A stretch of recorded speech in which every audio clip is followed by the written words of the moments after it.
E aí a minha primeira pergunta é qual o contexto greco-romano do Novo Testamento, que a Bíblia foi escrita aí, que é lógico que isso é vasto, então são highlights importantes para a gente saber, né? Legal, Marcos. A ideia é a seguinte, na verdade, você que acompanha o Marcos há algum tempo e você que tem alguma noção já da hermenêutica, da interpretação bíblica, você sabe que o texto bíblico não é um produto do acaso, não é algo que caiu do céu, mas é fruto do seu tempo, escrito por homens, né, de Deus, inspirados pelo Espírito Santo, mas que viveram cada qual no seu tempo e na sua circunstância dentro de um contexto histórico, social, político específico. Quando nós falamos, por exemplo, do Antigo Testamento, nós temos que ler o Antigo Testamento à luz do seu contexto mais imediato. E que contexto é esse? É o contexto do Antigo Oriente Próximo, das grandes civilizações que surgiram lá no Crescente Fértil. E o Novo Testamento é a mesma coisa. O Novo Testamento ele tem um tempo, tem um ambiente,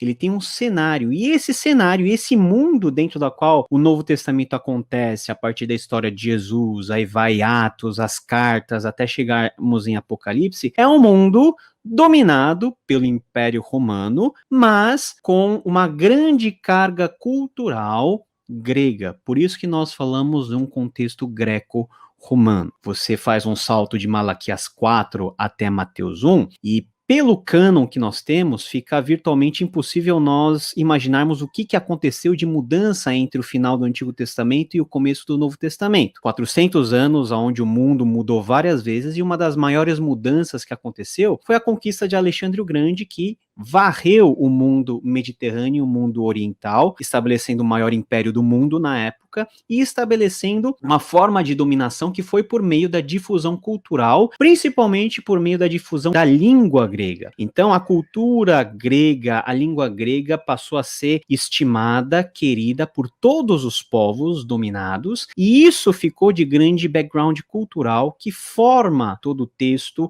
e que está em cada parte do texto escrito em grego do Novo Testamento. A cultura está lá presente, há um certo grau de interconexão entre os elementos do mundo greco-romano com as respostas que a Bíblia dá dentro de uma perspectiva judaica, mas também dentro de uma perspectiva cristã. Então, fazer essa leitura do mundo dentro da qual o Novo Testamento acontece nos ajuda a entender demais tudo que ocorre em termos de narrativa, história, mas principalmente em termos teológicos de como nós devemos entender a mensagem do Novo Testamento, que nasceu dentro de um contexto e que hoje também, dentro de um outro contexto, também deve ser analisado a partir desse contexto greco-romano para chegarmos ao que nós podemos aprender hoje com uma aplicação para hoje, do século XXI. Ô Paulo, quero fazer algumas perguntinhas. O que você, na sua opinião aí, mais é diferente? Falar umas duas coisas que mais é diferente de alguém que estava acostumado a ler o Antigo Testamento e de repente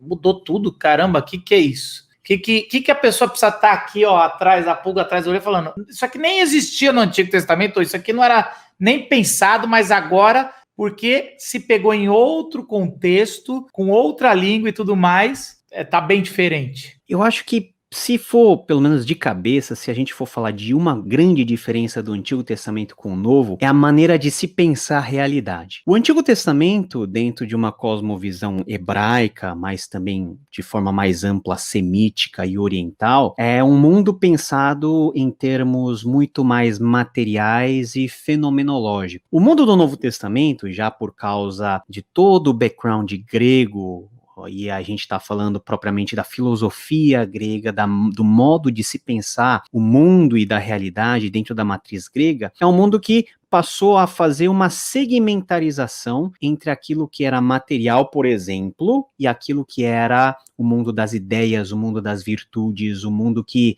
no bom crentez, nós chamamos de mundo espiritual. Dentro do Antigo Testamento está tudo junto e misturado, é integral. O ser humano não se divide em setores ou em compartimentos. Já no Novo Testamento, nós temos uma linguagem que evoca o seu tempo e as marcas desse tempo mais greco-romano, quando quando fala de corpo, quando fala de uma inclinação do corpo pecaminosa, quando fala do espírito, e aí, quando você estressa um pouquinho mais, depois do segundo século começam a surgir grupos que efetivamente começam a considerar o corpo como algo não tão nobre assim, e as ideias e o espírito como algo que realmente importa. Então, vamos pensar que no Antigo Testamento nós temos uma visão mais global e mais integrada do ser humano, por causa da maneira de se pensar oriental, e quando o Novo Testamento acontece dentro do mundo ocidental, os ocidentais, eles fazem esse tipo de compartibilização, de segmentarização, que às vezes dificulta o nosso trabalho de entender o fluxo do Antigo Testamento com o Novo Testamento, qual que é o valor, por exemplo, que o corpo, a carne tem, dado a criação que Deus fez como algo bom, perfeito e agradável. Então vamos dizer assim, que na minha cabeça eu consigo ver essa diferença de forma clara. As demais diferenças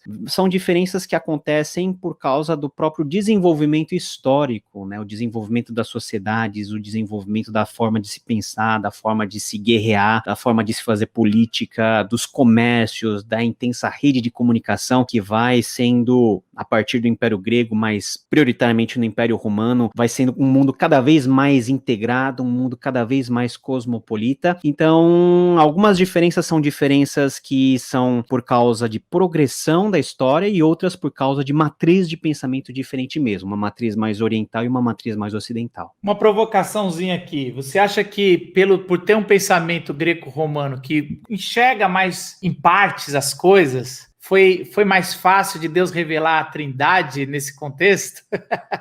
Eita!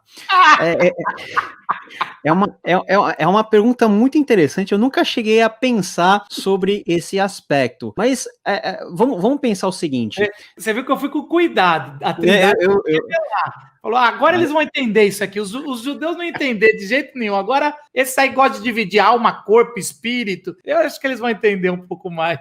Aí vai dividir Deus Pai, Filho e Espírito Santo para complicar mais, né? No Antigo Testamento, a questão na verdade, se a gente for olhar o Antigo Testamento, não há uma revelação plena da Trindade. A Trindade vai sendo revelada de forma progressiva, intensiva, a partir, por exemplo, da vinda de Jesus Cristo, da outorga do Espírito Santo, e aí a gente tem um conjunto fechado. Mas quando nós vemos a concepção, por exemplo, de divindade que os judeus e os hebreus tinham, está muito relacionado com a oração principal que os judeus fazem, Deuteronômio 6, o ouve, ó Israel, o nosso Senhor, o nosso Deus é um, ele é único, ele não pode ser compartibilizado, não pode ser dividido. Mas então por que nós temos a ideia da Trindade? Tá aí um dos maiores mistérios, se não for o maior mistério, que é o mistério da própria essência divina, da teontologia, daquilo que é a essência mais íntima de Deus, que Deus, ao mesmo tempo de ser trino, ele é uno no sentido hebraico, ou seja, um só. Então nós temos uma comunhão tão perfeita entre as partes dessa trindade, que nós temos a concepção geral que esse Deus é um. E eu não sei se realmente faria sentido chamar o Pai, o Filho e o Espírito Santo como partes da Trindade, porque cada um é Deus, e os três são Deus, né? Os três não são deuses, os três são Deus, né? O predicado está aí no singular, então é algo que foge da nossa compreensão, que às vezes o modo de pensar grego, pedagógico, segmentarizado, nos ajuda a entender a pedagogia, porque aí a gente pode entender como que funciona a economia da Trindade, como que o Pai se relaciona com o Filho